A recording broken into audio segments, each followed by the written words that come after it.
Sziasztok legények! Amennyiben Biográdból indulnánk, az alábbi útvonalat javaslom. Vasárnap Biográdból a Terászcica-öbölbe hajózunk, ahol bóján éjszakáznánk.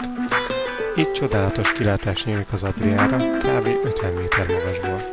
Hétfőn Zsíria szigetének egy csendes öblében éjszakázunk, szintén bóján. Az öbölben egy kicsi étterem van, ahol mediterrán ételt szolgálnak fel a helyiek. Kedden Trógérba hajózunk, ahol az előző 2 napi mostoha körülmények után marinában éjszakázunk. És kultúrprogramként a 13.-14. században épült történelmi kisvárost lehet megnézni. Szerdán elindulunk visszafelé, és a Skradini marinában kötnénk ki, ami közel van a Krika folyó vízeséseihez. Másnap ezeket lehet megtekinteni. Csütörtökön, amennyiben időnk engedi, kikötünk Sibenikben, ahol a Szent Jakab katedrálist lehet megnézni, majd Capria szigetének egy öblébe hajózunk, ahol szintén bóján töltjük az éjszakát. Pénteken Capria szigettől Biográdig megyünk. Amennyiben Zadarba vagy Szukosáma kellene visszahajózni, ezen a napon kényelmesen meg tudjuk tenni ezeket a távolságokat is.